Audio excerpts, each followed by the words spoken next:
David Bohm Seminar Series 2, Friday evening, December 1st, 1989, Oak Grove School, Ojai, California.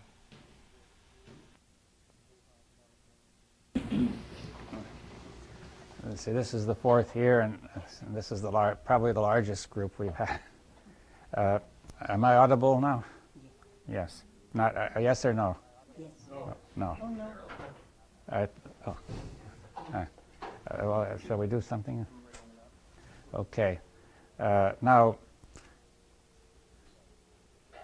sometimes I like to begin by asking people to ask questions or ask whatever's on their mind, so we get some sense of what is on people's minds before we start. It doesn't mean I'll answer all the questions, well, I'll keep them in mind, you see, but the purpose is not necessarily to get an answer, but just for communication, mainly, and also I may answer some of them. So perhaps we'll start. I mean, 10 or 15 minutes like this is what I suggest, not to go too long, right?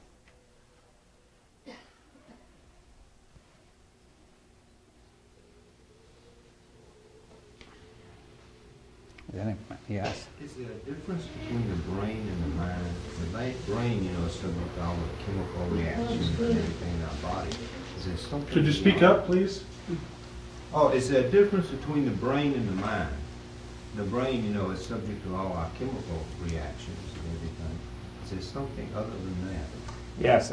Is there a difference between the brain and the mind? A very difficult question. Some people believe the brain is all there is, and others say there's something beyond a mind which might not even be individual. And perhaps we will get to that, you see, but it's interesting that there are people here who want to think and know about it. Fitting into that perhaps might be a rather vague question that I have about indicative thought and how that arises. Indicative thought, now what is that? I mean, what do you... Well, many years ago, I remember a talk that you gave about reflective thought and indicative thought. And indicative thought generally points out what not to do more than what to do. It indicates. Yes, there is thought which reflects on things and thought which might point out, thought which might do other things. I will discuss some of the general nature of thought during this seminar, also what I call participatory thought and some other things which we'll get to, right? Do you have a purpose for this seminar? Do you have a goal? Well, and I wouldn't say I have a definite goal. No, I think we would like to discuss some notions about thought, really. And in general, as the years have gone on, we've got more material than can be discussed in one seminar anyway. There has to be some selection, and I would like to communicate so we could not merely discuss, but have what I call at least the spirit of a dialogue. A dialogue being something where people participate and share, right? And where they will listen without trying to come to a conclusion, right? We will listen to each other and to everything. And perhaps by seeing the meaning of it all, truth will emerge unannounced, you see, rather than saying we're going to try to arrive at truth as our goal, right? So there's a kind of vague purpose in my mind, but it's not all that well defined, right?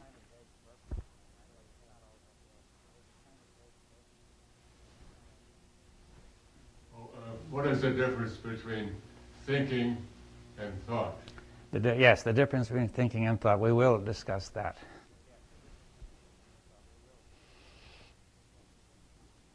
What are the obstacles to dialogue?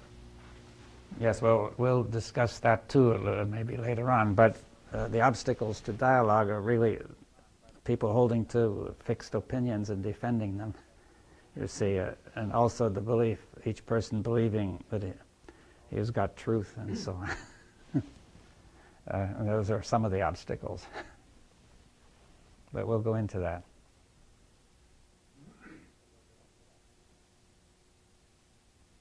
Would you say the consciousness is a thing? Is consciousness a thing? Well, I'd say no. No, but that would be an interesting question. You see, what does the word thing mean? Versus a process. Yes, or even is consciousness a process? That's not certain either, right? See, what is consciousness? That's your question, really. What is to be meant by consciousness? People approach it as if it's a thing, and if it's not a thing, then that approach would be incorrect. Yeah. See, is there such a thing as consciousness? Some people want to say there isn't, right? For different reasons.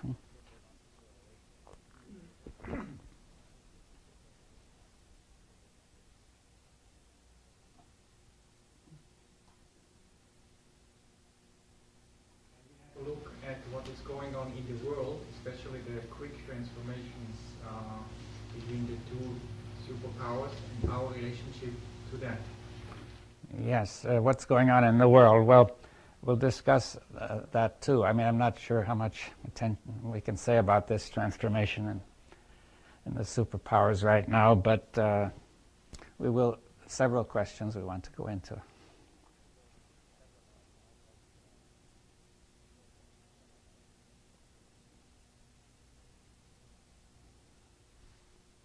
Go into creativity. Creativity, yes. Well, we'll try perhaps to look at that too, yes. Now we're getting at least some idea of the interests of people here, you see. So I think this is part of dialogue for people to realize what's on each other's minds, right? Without coming to any conclusions or, judgments or anything. Questions that have been asked are really indicative of what people actually are thinking. I don't know. I mean, it does indicate what's on their mind, at least it's enough on their mind to ask a question. Right? I just meant in terms of, in such a large group, to really say what's on a person's mind, if it involves some uncertainty, some question that they're not sure of, they may be less inclined to open it up. Oh, yeah. Yes, I mean, many people may not be so sure what's on their mind and they don't want to talk about it, right? Well, at least those who are more sure then will tell me. Could we perhaps discuss what the factor or environment or conditions are under which change takes place? Yes, what are the factors under which determining whether change, transformation takes place? Right? Yes, we'll have to discuss, we may get to that. I mean,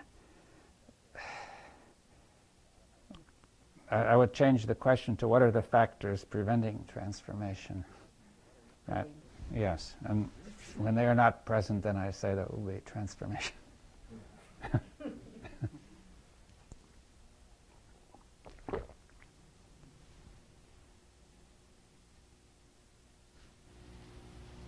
Before the weekend is over, I'd like to say something about, I'm interested in Gregory Bateson's work in communication, and he took Russell's work in the theory of logical types, and he decided that there was, Russell decided that there was an order of orders, and that paradoxes were a confusion of logical type, and Bateson took that and worked with it. And his last work before he died was an oscillation theory of communication and relationships. And I was struck by the fact that you have a very fascinating kind of arcane oscillation theory. And I wondered whether there was a relationship. Well, yes, you want to?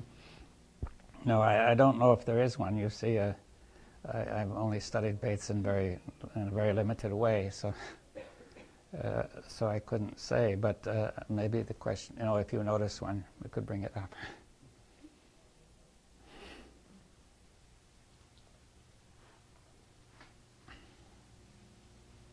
I mean, what do you mean by arcane? Do you mean hidden or difficult? Right?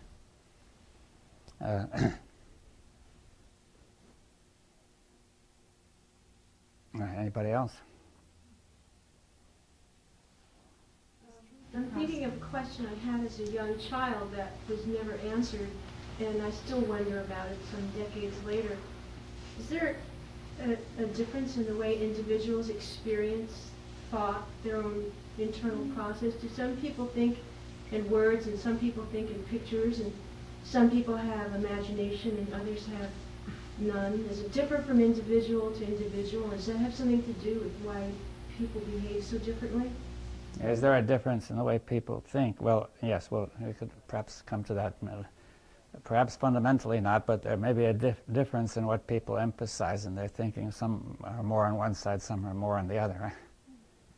I don't think there's an absolute difference, but some people would think more in pictures and some more in some other way. But perhaps, no, that may come up later, theoretically. Is truth a process or is truth a fact? Yes, well, we'll have to discuss the nature of truth. You see, I don't think we can really say that right now. It will come up, right?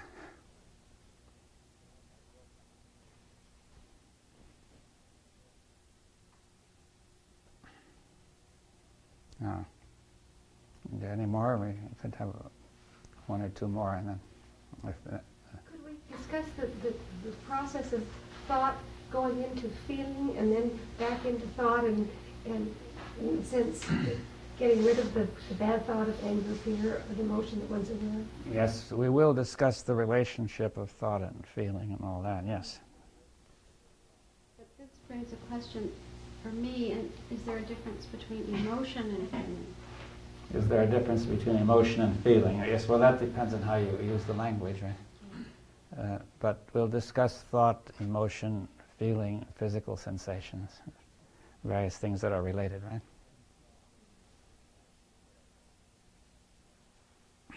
Well, it's sort of already getting an outline of what we're going to do, right? Isn't any discussion at all essentially meaningless, because words themselves are a paradox? Words are essentially a symbol for what? And if you go into a word, you'll find a paradox. That's fundamental. So the words we use, in that sense, don't get anywhere. Well, the words you say are a paradox, right? That communication breaks down. Pardon? And communication breaks down. Breaks down, yes. Yes, well, I suggest that there is a lot of paradox in language, but that communication may still be possible. You see, that if we say there's no communication at all, that you can't maintain that, right? Because you then couldn't even say that, right? You see, in some sense, I will discuss this all later, but in some sense you're trusting to words to tell me that words are paradoxical and that I know what you mean, right? On a certain level, yeah. On the level in which we're operating. Yeah, but paradox is a very subtle concept. And you see, you're trusting words to communicate that, right? Pardon? You're trusting words to communicate the notion of paradox, which is a very subtle thing. You see, in other words, I don't think we can just simply say that words don't do anything, because when you say that, you're already trusting to words to say it, right? You see, we have to say there's a lot of trouble with words, but it doesn't mean that they're absolutely, totally impossible, you see. In other words, we're somewhere in between. And so we admit that words are causing a lot of trouble in communication, but anybody who says that must assume that words can communicate something. You see, it's the same as the question of cynicism, that somebody cannot be cynical about everything, because he would then have to be cynical about his cynicism too, you see. But he takes that seriously, you see. So you can't do it, you see.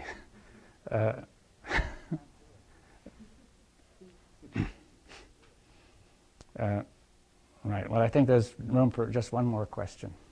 I was wondering if you have thought about any difference or uniqueness in masculine and feminine thinking processes. Yes, is there a difference of masculine and feminine thinking processes? Well, there surely is some difference, but the question is how fundamental is it, you see. I don't know, it may, if you like, you could bring it up sometime, you see. Now,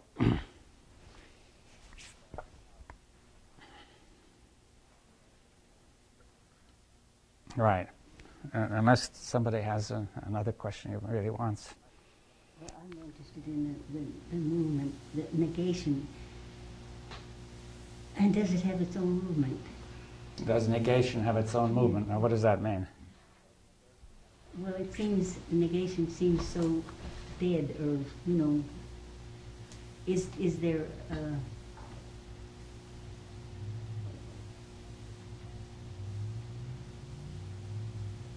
I mean, does it have a movement? Is there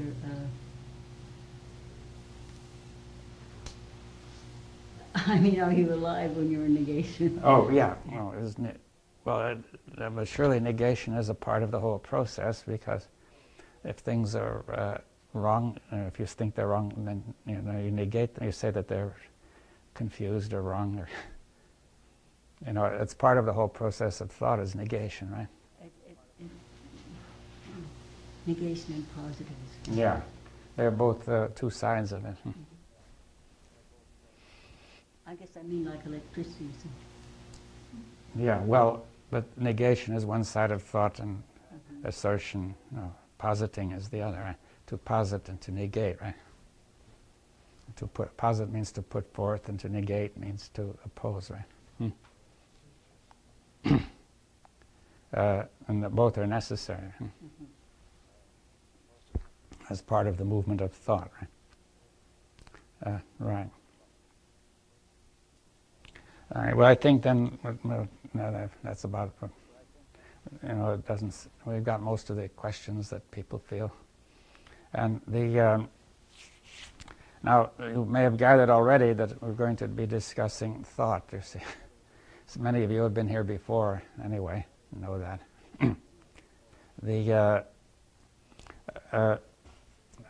I'm suggesting that thought is behind the major ills and difficulties of the human species. Now, this may seem strange if you've never heard it before, because thought is considered to be, by many, the highest achievement of the human species. And I'm not trying to say it has no value. It is a very important achievement, but at the same time, it is a tremendously dangerous thing, as it's a double-edged sword, right?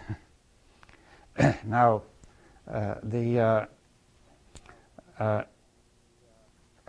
see, you may realize that in many ways the world is in a critical situation in the last few years, or even for quite a bit longer. The nuclear problem seems to have receded to some extent, but somebody remarked there are great changes going on in Eastern Europe, with certain dangers. But there, over the past several thousand years, there have been tremendous amount of chaos. You see, of wars and slavery and oppression and economic disorder and all sorts of things. And it seems to have led to something new now, that we are now in danger of destroying the whole planet. We have been for quite a while, just by our ordinary everyday activities of life, right? These are more dangerous than the nuclear bombs and all the other stuff, because they are using up everything. They're destroying forests and agricultural land and jungle and changing the climate. And I don't want to detail it all. You must have read it. That very severe changes could take place. Everybody agrees on that. The only question is when, right? Some experts say 50 years. Some say it'll be longer. Some think it's 100 or 200. But if we don't change this, it's fairly certain that a real disaster will occur of magnitude we can hardly imagine. No? There isn't a lot of time. Now, and you can say, well, you have all these ecological problems. What shall we do? Shall we save the whales? Shall we save the jungle? Shall we fight to do this, this, and this? All that's all right, but it's only slowing it down, right? The question is, the ecology is no problem, really. It got along for many millions of years, and until we came along. See, we are the problem, right? Why are we the problem? See, what's the source of it? I say the source of it is in the way we think, right? It is our thinking that has led us to believe that we could just exploit the earth indefinitely. As we believe we can have wars indefinitely and we can do all sorts of things indefinitely that we're used to doing, right? And now, this is all a certain way of thinking. Now, the first characteristic of this way of thinking is just fragmentation, you see, which means breaking things up or smashing things up. It doesn't mean dividing things. You see, you can divide between the sheep and the goats or anything like that, you know, useful plants and dangerous plants, and this is quite all right. But if we divide between things that are united, then we say we try to smash them, right, so they agree with our division, right? See, between nations, I say we have actually a tight connection. It's not a loose connection. Everybody depends on everybody else economically. The ecology is all one. Yet every nation says it's sovereign, which means it can do exactly what it likes. Nobody can tell it what to do, right? That's been a principle for a long, long time. And people find it hard to change. You see, the Brazilians are cutting down their jungle, some of them, but they object to our talking about it because they say you northerners who are prosperous are producing a lot more carbon dioxide than us. Why do you tell us what to do with our jungles, which anyway is ours? And we would probably answer back, who are you to tell us what to do with our industries, you see? See, but as long as we're pretending we're all separate, right? And we can all do what we like, but you see, it can't be done. Huh? Now, but that pretense that we're separate is a way of thinking. You see, nations were invented by thought, right? There was a time every nation was invented by somebody thinking, we've got a nation. We've got a lot of nations now that didn't exist 100 years ago, when just people declared we exist and that's it, right? Then you say everything must be sacrificed for that nation. And we must destroy the world for that nation, and so on. You see, so we also have fragmentation all around, and between religions, say between families, between ideologies, between different professions. You see that everything is broken up. Everything which is really united is in our thought all broken up. So we have a fictitious way of thinking. And if we think in a fictitious way, we are going to get in trouble. So the question is, why do we have this? See, this fictitious way of thinking breaks things up wrongly and it unites them wrongly. It says nations are united. You see, they're all one, but they're not. Inside each nation is tremendous division. You can see it obviously. So they pretend there's unity where there is none, and they pretend there's division where there is none, you see. And everybody sees it that way. So the question is, why are we doing it? Because of our thinking, right? We're used to thinking that way. We've been thinking that way for ages, and it seems people now defend that way of thinking. See, if you tried to really question it, people would get annoyed, right? They would finally say you're making trouble if you kept it up, right? And so on and so on. The fact is that they're making trouble, right? We're getting ready to destroy the whole planet, not merely the human race, but everything else, in order to go on with their habits of thought and all the other things that have got used to, right? Now, as long as we have this division, it's going to be extremely hard to make the extraordinary change that is going to be needed to meet this ecological problem. We have got to change everything unimaginably radically. I don't want to go into all that, but for just one example, we have to stop growth, economic growth, right? Now, we have to stop population growth. So, how are we going to do it, you see? Now, there's thought that's causing the trouble, right? It's the collective thought of the human race. It's not just an individual. It's passed on, you see. Now, the point is, we get in trouble when you say thought is doing all this. People won't believe it because they say thought is nothing. You see, it's just reflecting on reality, telling you the way things are, and then you decide what to do, right? That's the common view, right? But of course, if you present reality in a certain way, this is going to influence what you're going to do, right? You see, the FBI used to say, we merely present information, It's up to the whoever it is to use it, right? But merely putting information in a certain form has a powerful effect, right? So if we put it in the form that nations are all different and independent, we are going to behave accordingly. You see, information is not just sitting there, it's very powerful. And thought in general is very powerful.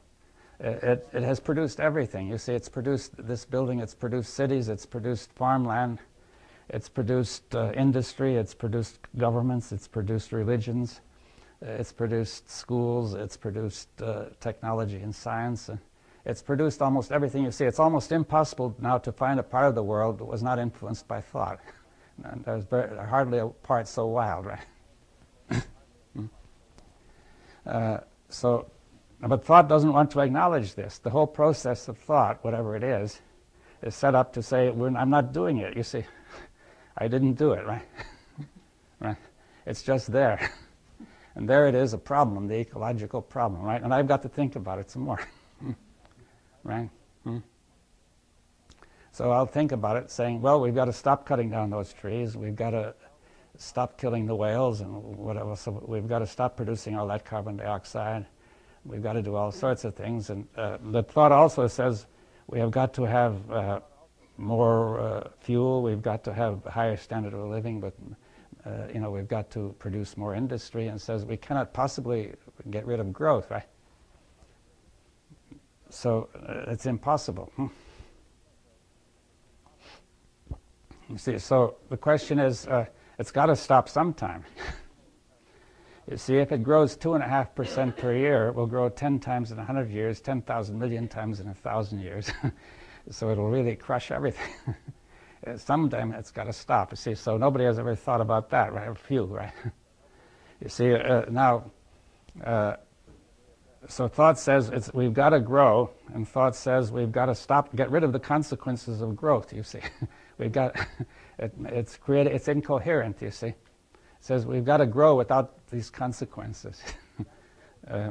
Now, some improvements of technology could help that, but in the end, you see, you can't win. You see, if it's going to grow in 1,000 years, you cannot imagine any technology which will overcome 10,000 million times. You see, 100 years even is impossible. So we might grow for a while, but we can't just keep on growing, you see. Now,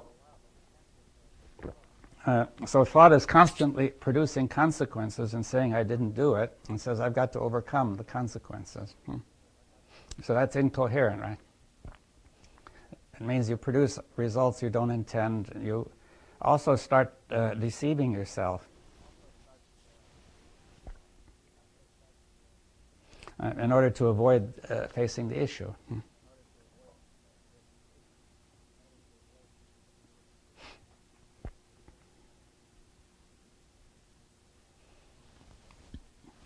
Okay, so that's the second point. Now, the third point is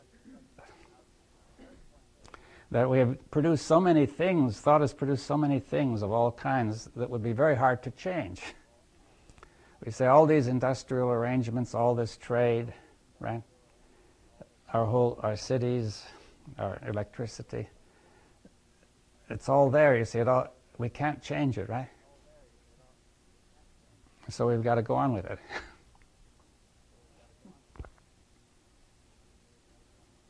You see, that's typical of thought. You see that it's constantly producing consequences and saying, it didn't do it, and then it says, I can't change it, right?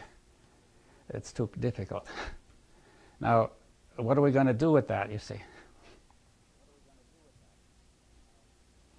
Now, what we've got to do is to start understanding thought better. You see, we're saying we have been run by the process of thought, right? We don't realize that thought requires attention. Our whole tradition, it's been going on for thousands of years. It didn't start yesterday, right? The Romans were destroying forests several thousand years ago, and North Africa was the most fertile part of the world, and it was turned into a desert, you see, by just cutting down all those trees. Now, we can do it much faster, you see, with chainsaws.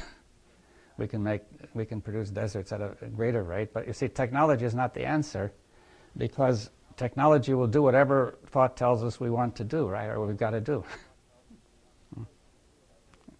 See, if thought says we've got to cut down trees, we've got to have more money, we've got to have more products, we will use the technology, we'll invent technology that does that. Right? So science and technology cannot be the answer. You see, something more fundamental is needed, right? There's no technological fix to this. You see, there's got to be a change in thought, you see. Now, that is not so easy. You don't mean a change in thinking positively that I'm self-deceptive or we should change the cities, but the process of thought. Yeah. Okay. Well, we've somehow got to change this process that's getting us in deeper all the time, you see. See, all the means by which we try to solve these problems are making them worse, right? You know, suppose you say, well, the problem is poverty. You see, for a long time it was poverty. I said, well, we'll try to have industry to make people less poor, but it really hasn't got very far because very large parts of the world are even poorer than they were, but some parts are more wealthy. But now, even at that, if we keep on growing and making these people richer, we're going to have the ecological crisis. You can't keep on making people richer indefinitely. Right? The world won't support it. You see, the people hoped and believed that technology would grow so fast that you'd find a way, but you know, there's no evidence. And if you think that just growing and growing and growing, eventually the growth must prevail. You know, must win over anything you can invent, right? You know, there'll be just so many people in the world anyway that there's no room for them. Now, how are you going to change all that? The customs by which population is determined, by which you know, goals are determined. People say my goal in life is to make money, to get a home, to do this, to be comfortable. You know, it's perfectly reasonable apparently, and yet it all adds up to trouble. Right? For each individual, it looks very reasonable. So people generally don't want to think about that, and they would rather not believe it. Right? So part of thought is self-deception, which says it's not so. They give another explanation, right? So that's part of the process. To relieve the tension and pressure and discomfort of thinking that way, thought invents another explanation which is more reassuring. Now, the question is, what is behind all this kind of thought? Right? Must derive its power from someplace else. Well, does it? I mean, we don't know. I mean, where would it derive it from? Well, it must just come out of something other than itself, and that must be if it could derive its power from the meaning. How about instinctual needs? Because after all, as humans developed, that was the first source. Thought didn't spring sui generis, it sprang from instinctual needs. Yes, but if the needs were for security and comfort or whatever, or for improving, you know, one need was to take care of, find sources of food or something. But thought is now, it's surely not our need to destroy ourselves. If people were looking at needs, they would say, let's quick change our thought, right? They deceive themselves about what they need rather than face the issue, right? So thought has, there's something wrong, something incoherent in the process of thought that if it does that. See, thought to be useful should not engage in self-deception. It should not be incoherent, or should not, at least, it may be incoherent, but it should not defend incoherence, right? Psychologists say that's the only way human beings have survived. How? By defending incoherence, by defending against realization of rationality. Maybe, but I think that they're not going to survive very much longer that way. At least, therefore, either we say the human race is very badly designed and will disappear, or we say there's a mistake in thought that can be changed. Right now, some people say the human race is a bad job. Let's give it up. You see that's like people like Earth First say. Well, the main thing is to see that some of nature is preserved so that something new can take our place. Right? It's a very depressing point of view. But anyway, it's not even certain that it will work, you see, because if we go down, we'll probably create such chaos as to bring everything down, you see. So the best way to preserve nature is to solve our problems. Self-deception, you're talking about something that's in the essential nature of thought or something that's learned? That's my question. You see, first let's look at the question, right? See, in a dialogue, we sort of have to weigh the question a little, right? You know, ponder it a little and see it, feel it out, right? Now, one view is that something is wrong with the human race. That's pretty hopeless, right? Well, doesn't leave much room. You know, you might hope that technology will develop so as to fix it for a while. What about the division, though, that's occurred in humans, where some humans see this problem and have addressed it for centuries even, the problems that are dividing us and causing these factions, and then others come out and say, no, you can't talk. Squash. Yeah, well, they're frightened, you see, but thought creates fear, right? See, it's due to thought saying, if you say those things, you're going to disturb all our comfortable arrangements, and we don't want that, right? And then they say, in order to do that, people must deceive themselves, because they must say, we are not going to look at this, we are going to assume that everything is going to be all right. You see, so they defend themselves against evidence that something is wrong with the thought, right? Now that's surely something wrong. It's not a good way to survive. You know, when it comes to technical thought, people don't do it so much, right? If they did, the technology wouldn't work at all.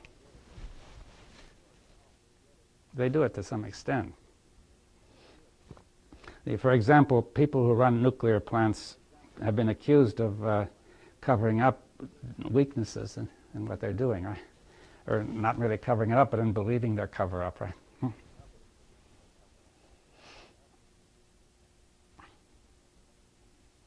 Part of thought, though, is to make the choice.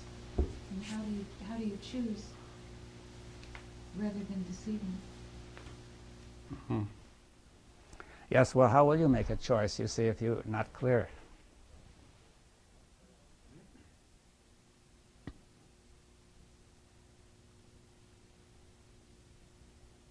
You see, it's necessary for thought to be coherent. Now, can you choose to be coherent when you are incoherent?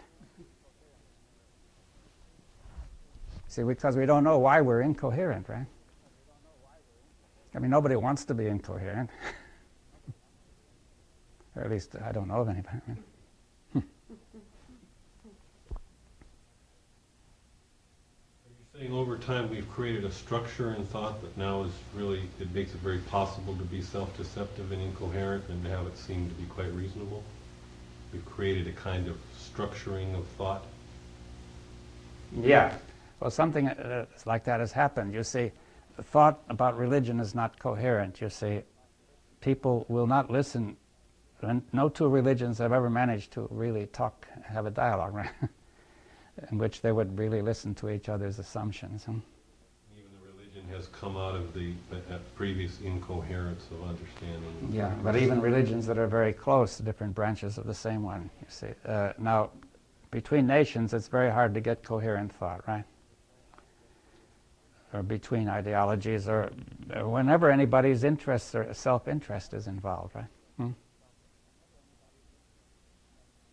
Somehow we've identified ourselves more deeply with the problems of thought than we have with, we've identified ourselves more deeply with thought and the things we get out of it than with the obvious problems that thought's causing. We don't identify ourselves as deeply with the destruction of the earth as we do with the destruction of our thought process. Well, we identify ourselves with our self-interest, right? Keep our thought processes intact. Yeah, well, you see, our self-interest is identified with keeping our customary habits unchanged and our arrangements, the things that make us feel secure and that we satisfy us and so on, right? We demand that we maintain this incoherence. Yeah. Now, if it turns out that to do this involves contradiction and incoherence, then we cover it up, right? We deny that it's incoherent and we give a false explanation making it look coherent. Why is it so important to be coherent? All right, why? You see, if you're incoherent, one thing is you do not produce the intended results, right? That's one sign of incoherence. Another one is that you're contradicting yourself, you see. Or a third is you're deceiving yourself. Now, that sort of thought, which we say, what is the point of that thought? We'd be better off without it. If you say, see, nobody intends to destroy the planet. Nobody intended that. They merely intended to get rich, right? Well, comfortable, rich, whatever it was, right? Now, I'm not blaming anybody. You see, I'm saying all of us were in it, right? So we did not see that this was dangerous, right? It was incoherent. If our intention had been to destroy the planet, we would have been coherent.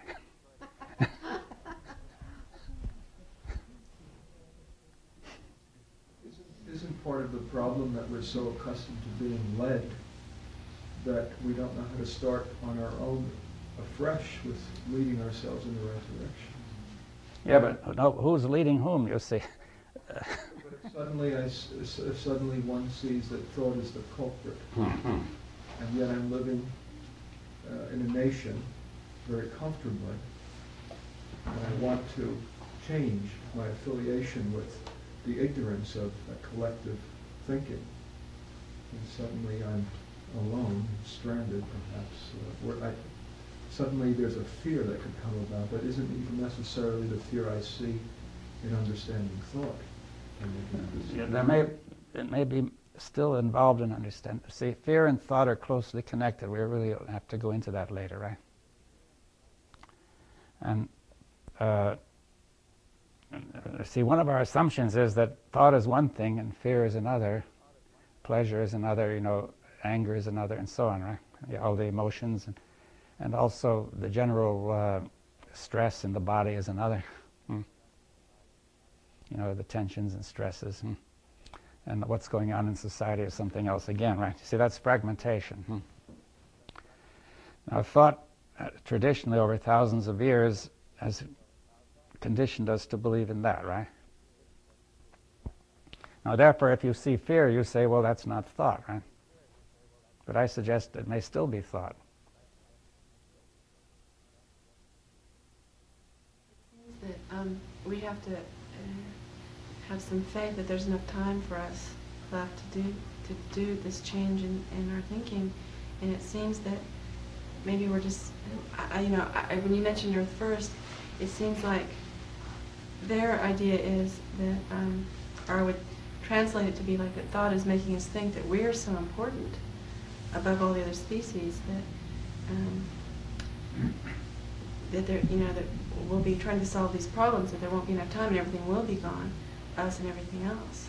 Yeah, well, we don't know about that. You see, some people estimate it's a short time and some longer, but you see, we don't know, right?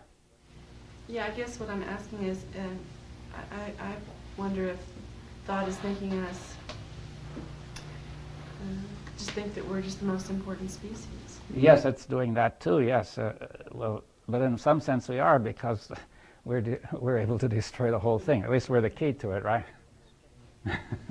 Not in one sense we may not be, but in another sense we're the ones on which it all hinges, right? If we don't do it right, the whole thing may come down.